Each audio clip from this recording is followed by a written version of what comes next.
Selamat pagi pemirsa, apa kabar Anda pagi ini? Senang sekali saya Henti Kartika dapat kembali menyapa Anda dalam Kabar Pagi Jawa Timur. Inilah Kabar Pagi Jawa Timur selengkapnya.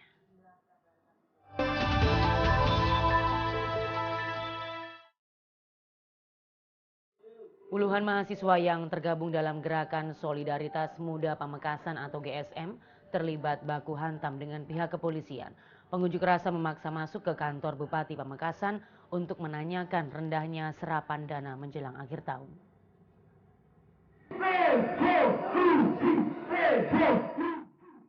Aksi baku hantam dan saling dorong tak terhindarkan antara pengunjuk rasa dengan polisi di kantor Bupati Pamekasan Madura.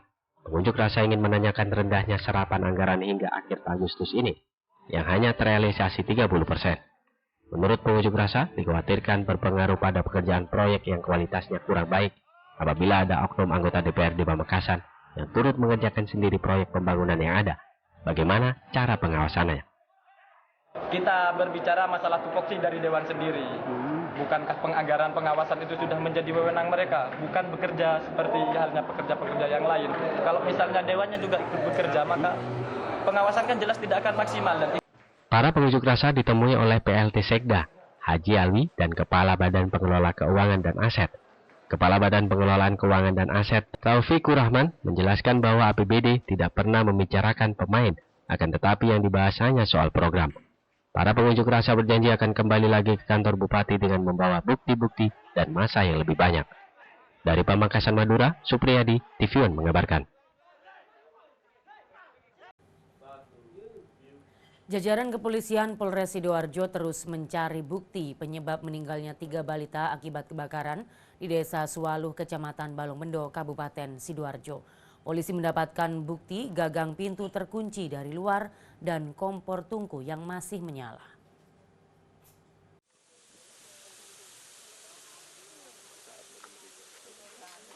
Tim identifikasi Polres Sidoarjo dibantu oleh tim identifikasi Polda Jatim melakukan penyelidikan dengan mengumpulkan beberapa barang dari tempat kejadian kebakaran yang menewaskan 3 balita, anak pasangan Imam Muslimin dan Ana di Desa Suwaluh, Kecamatan Balongbendo, Sidoarjo. Dari hasil olah TKP, polisi mendapatkan sejumlah barang bukti berupa gagang pintu yang terkunci saat api melahap rumah yang terbuat dari kayu dan anyaman bambu, dan kompor tungku yang masih menyala saat ditinggal ibunya untuk sholat duhur di masjid. Polisi memeriksa sejumlah saksi, diduga peristiwa kebakaran terjadi karena kelalaian orang tua. Kita menunggu hasil dari pemeriksaan laboratorium forensik ini tentang sebab-sebab kebakaran. Masih kita mendalami apakah ini ada kelalaian dari orang tua yang mengakibatkan meninggalnya 3 anak tersebut. Seperti yang diberitakan sebelumnya, sebuah rumah di kawasan Desa Suwaluh, Kecamatan Balongbendo, Sidoarjo terbakar pada Senin siang. Akibat kebakaran ini, 3 balita yang sedang tidur meninggal dunia. Ketiga korban telah dimakamkan di pemakaman Islam setempat pada Senin malam. Dari Sidoarjo, Kumaidi, TV One mengabarkan.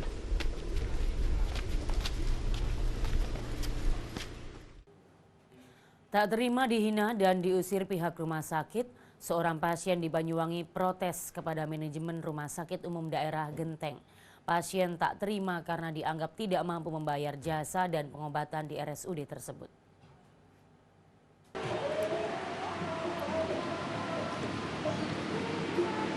Muhammad Jainul Fikri, warga desa Kedung Ringin, Kecamatan Muncar, Banyuwangi, adalah pasien RSUD Genteng. Bersama keluarganya, pemuda 24 tahun ini mendatangi dan memprotes RSUD karena tidak terima atas perlakuan dan pelayanan petugas tim medis. Aksi ini adalah buntut dari pengusiran pihak rumah sakit yang dilakukan oleh tim dokter saat hendak melakukan kontrol, rujukan pasca opname. Zainul Fikri dianggap tidak mampu membayar biaya dan jasa rumah sakit. Saat protes, tidak satupun dokter maupun manajemen rumah sakit yang menemuinya. Saya jauh-jauh dari Muncar ke sini dengan kondisi masih parah. Malah disuruh pulang, disuruh ke puskesmas. Katanya di sini biayanya mahal, obatnya juga mahal. Padahal sempat antri. Saya juga mengikuti secara prosedur. Padahal dia dalam keadaan sakit itu. Terus berarti sudah masuk ke ruang poli bedah? Sudah. Terus setelah di dalam gimana kata dokter? Setelah di dalam, kata si perawatnya itu, mengatakan itu tadi, adik sekarang pulang aja ke puskesmas, ditangani di sana. Beli obatnya di apotek di sini biayanya mahal. Dalam keadaan penuh luka, pasien dan keluarga merasa kecewa sekaligus menyayangkan buruknya pelayanan rumah sakit milik pemerintah daerah tersebut. Padahal pasien berobat sebagai pasien umum, bukan pasien jaminan sosial atau BPJS yang selama ini terkesan dikesampingkan. Dari Banyuwangi, Happy Octavia, TV One mengabarkan.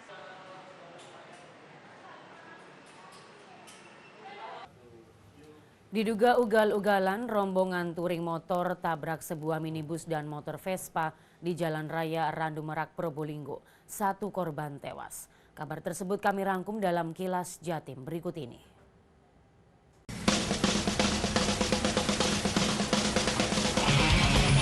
Inilah minibus dan motor Vespa yang rusak parah setelah ditabrak rombongan touring motor dari Pasuruan yang hendak menuju Bali di jalur Pantura, Randu Merak, Paiton, Probolinggo. 1 korban tewas yakni Muhammad Soleman, warga Banyuwangi, sedangkan 3 korban lainnya Prasetyo, Oki, dan Enggar dari pihak klub touring motor menjalani perawatan intensif di Rumah Sakit Rinjani, Paiton, Probolinggo. Kecelakaan beruntun terjadi diduga akibat aksi ugal-ugalan rombongan touring motor karena terus berusaha menyalip kendaraan yang berada di depannya. Ketika menyalip motor Vespa dengan kecepatan tinggi, tiba-tiba muncul sebuah minibus dari arah berlawanan. Setibanya di Surabaya, jenazah Sulistiana Sutomo, istri mendiang Bung Tomo, disolatkan di Masjid Al-Akbar, Surabaya. Ratusan warga Surabaya ikut dalam prosesi sholat jenazah, termasuk Gubernur Jawa Timur, Soekarwo, dan anak Bung Tomo, Bambang Sulistiono. Usai disolatkan, jenazah dikebumikan di samping makam Bung Tomo di tempat pemakaman umum Ngagel, Surabaya. Sulistiana Sutomo tutup usia di usianya ke-91. Menurut tokoh muda Surabaya, Sulistiana Sutomo berjasa besar terhadap bangsa terutama saat mendampingi Bung Tomo dalam perjuangannya mengusir penjajah di Surabaya. Merasa tertipu dengan rekrutmen CPNS yang dilakukan oleh pensiunan PNS sebuah rumah sakit terbesar di Jawa Timur, puluhan korban penipuan mendatangi kantor Balai Kota Surabaya untuk mengklarifikasi kebenaran rekrutmen pegawai negeri sipil tersebut. Sebanyak 50 orang yang menjadi korban, masing-masing korban menyetor uang puluhan juta rupiah. Namun setelah uang terbayar dan dijanjikan kerja hari ini, surat edaran panggilan yang mengatasnamakan Wali Kota Surabaya tersebut adalah palsu. Melalui Humas Pemkot Surabaya menegaskan bahwa Pemkot tidak pernah melakukan rekrutmen CPNS. Hal tersebut kewenangan dari pemerintah pusat. Dari Probolinggo dan Surabaya, tim TV One mengabarkan.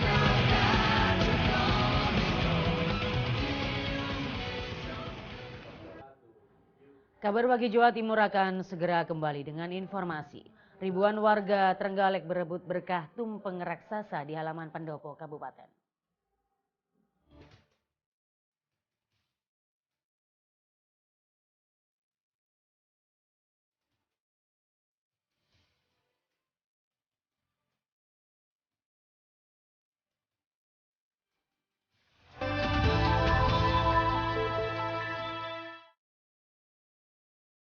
Inilah ruang di mana kami menyajikan berbagai fenomena dan peristiwa aktual. Pengadilan Tindak Pidana Korupsi kembali menggelar sidang kasus suap Hakim PT UN Medan dengan terdakwa Ose Kaligis. Ruang kita, TV One memang beda. Membahas beragam informasi dan peristiwa. Mengupas setiap kasus eksklusif dan mendalam. Pemerintahan Joko Widodo dan Yusuf Kala pada Selasa pagi menggelar sidang kabinet. Reportase langsung dari mancanegara. Siapapun di Prancis ini berharap agar semua bisa. Donald Trump melarang umat Islam masuk ke Amerika beberapa. Saksikan kabar petang. TV One memang beda. Inilah program kriminal yang layak Anda simak. Telusur, menelusuri kasus lebih dalam. Menyingkap tabir, menguak peristiwa dengan kamera tersembunyi. Buka mata, lihat sekitar Anda. TV One memang beda.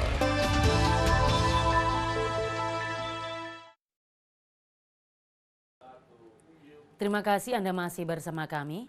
3 pelaku judi domino berhasil ditangkap polisi saat asik bermain judi di Kecamatan Pule, Kabupaten Trenggalek. Kabar tersebut kami rangkum dalam Kilas Kriminal berikut ini.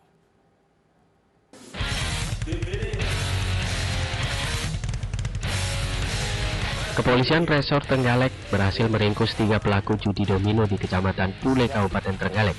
Ketiganya adalah Yahmun Wijianto, warga desa Tanggaran, Kecamatan Pule, dan Kumbiano, warga desa Depok, Kecamatan Pule, Kabupaten Trenggalek. Saat penggerebekan, polisi mendapati 4 orang asik bermain judi, namun hanya 3 saja yang berhasil diamankan. 1 orang diantaranya meloloskan diri. Warga melapor saat mengetahui di salah satu rumah penduduk telah digunakan sebagai tempat bermain judi. RA 46 tahun mencabuli balita berusia 4 tahun. Kejadian bermula saat pelaku memangkas rambut korban yang datang bersama ibunya, yang juga sedang melakukan perawatan kecantikan di sebuah salon kecantikan Jalan Darmo, Indah, Surabaya. Ibu korban melihat anaknya diperlakukan tak senonoh oleh tersangka dari kamera CCTV. Saat diinterogasi, unit perlindungan anak dan perempuan Polrestabes Surabaya, tersangka mengaku khilaf saat memangku korban di sofa usai memotong rambut korban. Tersangka membawa korban ke kamar mandi dan melepas popoknya. Tersangka berusaha memasukkan jari tangannya ke alat vital korban.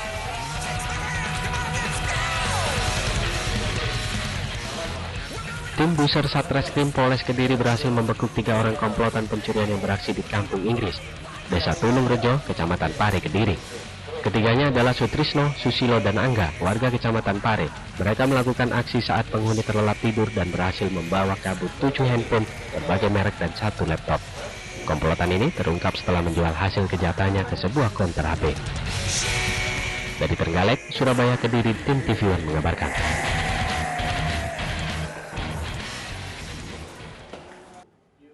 Tim jajaran Sat Narkoba Polres Lumajang membekuk komplotan pengedar puluhan ribu pil koplo dan sabu-sabu. Sementara di Tuban, Satuan Reserse Narkoba Polres Tuban juga menangkap 8 tersangka yang terbukti terlibat peredaran narkoba di kalangan pelajar.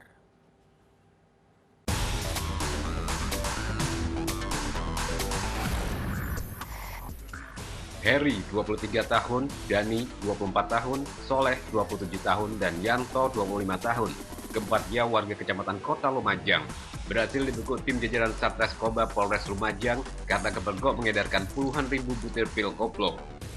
Sasaran para pelaku adalah para pelajar. Aksi mereka mempunyai jaringan hingga luar kota seperti Jember dan Banyuwangi. Polisi mengamankan 60.000 lebih pil koplo siap jual, 3 paket sabu-sabu, bong atau alat hisap, dan sejumlah ponsel.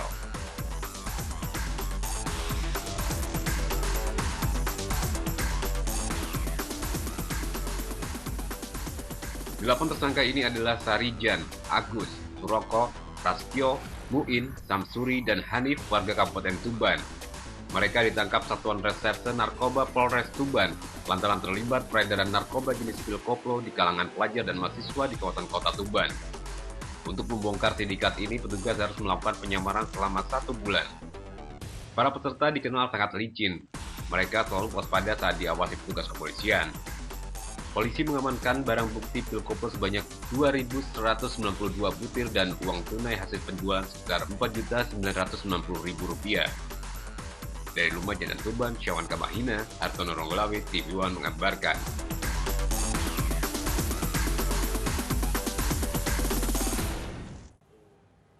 Ribuan warga Trenggalek berebut berkah tumpeng raksasa di halaman pendopo kabupaten.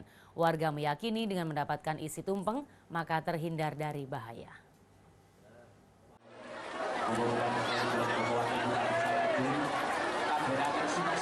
Inilah tumpeng raksasa setinggi 2 meter yang berisi aneka sayur dan ayam panggang yang diserbu masyarakat Trenggalek usai dikirap dan didoakan pemuka agama. Acara ini digelar dalam rangka memperingati Hari Jadi Kabupaten Trenggalek ke-822. Acara dimulai dari prosesi kirap pusaka, selanjutnya tumpeng raksasa diarak mengelilingi alun-alun Trenggalek, lalu dilakukan penyerahan pusaka ke Bupati Trenggalek. Bupati Trenggalek Emil Elvianto Dardak mengatakan, sajian tumpeng merupakan lambang kemakmuran dan kesejahteraan masyarakat Trenggalek dan bentuk syukur atas melimpahnya hasil panen tahun ini. Event ini harus menjadi suatu event budaya yang membuat Trenggalek ini punya daya tarik kan di dunia luar sana gitu ya. Jadi kita harus bisa semaksimal mungkin membuat event ini benar-benar punya nilai budaya, nilai sakral, nilai historis. Oleh karena itu saya merancang sendiri pidato yang kira-kira cocok untuk dibahasa Jawakan. Nah kemudian para sesepuh yang menerjemahkan ke bahasa Jawa. Masyarakat meyakini tumpeng membawa berkah, sehingga orang tua dan muda berebut mendapatkannya. Dari Trenggalek, Aris Sutikno, TV One mengabarkan.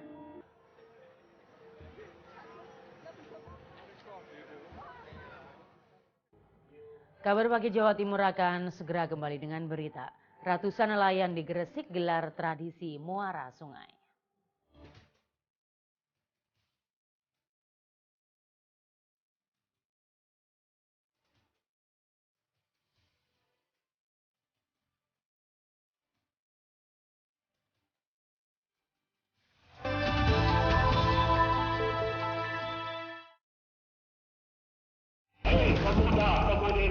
Sejarah perjalanan hidup Indonesia berbicara tentang kejayaan dan upaya Indonesia untuk merdeka. Peristiwa bersejarah terdokumentasi untuk generasi Indonesia. Bangsa yang besar adalah bangsa yang tidak melupakan sejarah bangsanya sendiri. Indonesia mengingat di TV One. Beragam berita yang terjadi hari ini. Menurut saya bukan menyerah. Sudah ada satu komitmen kami sama Bapak Sudioso Kepala BIN. Reportase langsung dari lokasi kejadian. Pemerintah semakin agresif dalam kebijakan pengelolaan bahan bakar minyak atau BBM. Angkutan umum harus berbadan hukum dan memiliki izin sebagai angkutan umum. Saksikan kabar siang. TV One memang beda. Inilah beragam cuplikan peristiwa. Dewan Energi menyambut baik rencana pemerintah untuk memungut dana ketahanan energi dan penjualan BBM. Semua terangkum dalam kabar malam. Reshuffle itu adalah hak prerogatif Presiden. Eksekusi Syekh Munir Al-Munir tersebut sebagai tindak kriminal besar. Saksikan kabar malam. Di TV One memang beda. Mengungkap sebuah fakta sejarah yang terjadi.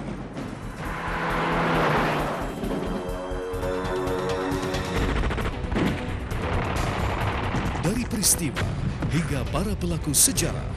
Nah di sanalah Bung Karno tercetak sebagai orang yang meneliti kegiatan politik. Pak Dirman diminta untuk melakukan perundingan dengan pihak keluarga. Nama dan peristiwa di TV One memang beda.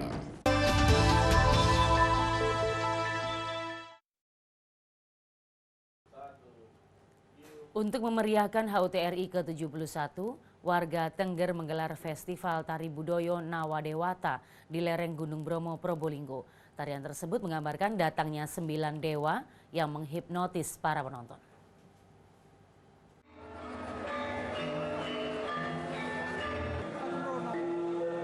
Beginilah aksi lenggak-lenggok tarian budoyo Nawadewata yang menghipnotis para penonton domestik maupun mancanegara di Gedung Pendopo, Ngadisari, lereng Gunung Bromo, Probolinggo. Budaya tarian budoyo Nawadewata ini menggambarkan datangnya 9 dewa ke bumi untuk memberi kemakmuran kepada warga Tengger. Seperti hasil pertanian melimpah, tanah menjadi subur, dan jauh dari segala penyakit. Jadi Nawadewata itu adalah penggambaran 9 dewa searah menghayati umat Hindu. Dan sangkut pautnya di Bromo yaitu memberikan kesejahteraan untuk masyarakat Tengger khususnya.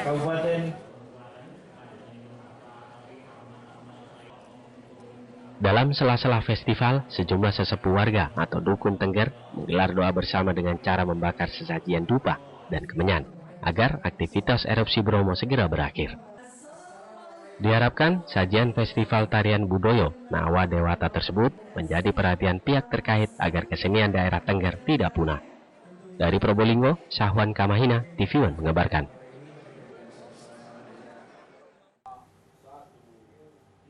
Warga Kecamatan Sendang, Kabupaten Tulung Agung menggelar ritual bodolan siraman, jaranan, dan barongan di situs Mbah Bodo. Ritual yang diikuti belasan grup kuda lumping tersebut digelar setiap tahun di akhir bulan Agustus.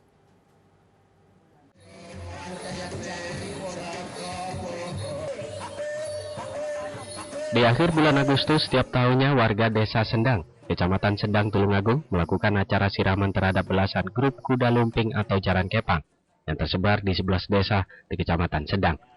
Mereka menggelar ritual bodolan siraman barongan dan jaranan di situs Purbakala Mbah Bodo.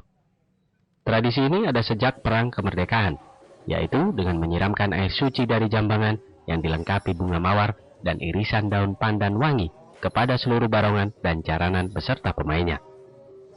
Siraman ini nanti sekitar kurang lebihnya 15. Tujuannya? Tujuannya untuk melestarikan sejarah lokal daerah Sendang.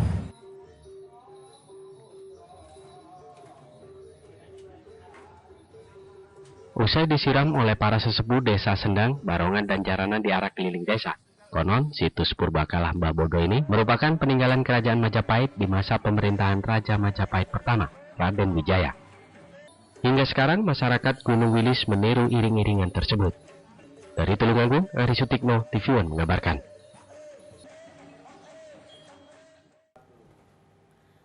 Ratusan nelayan di Gresik menggelar tradisi muara sungai yang menghias kapal-kapal mereka menyerupai bentuk hewan. Tradisi tersebut sebagai ajang silaturahim nelayan agar rukun dan bersatu.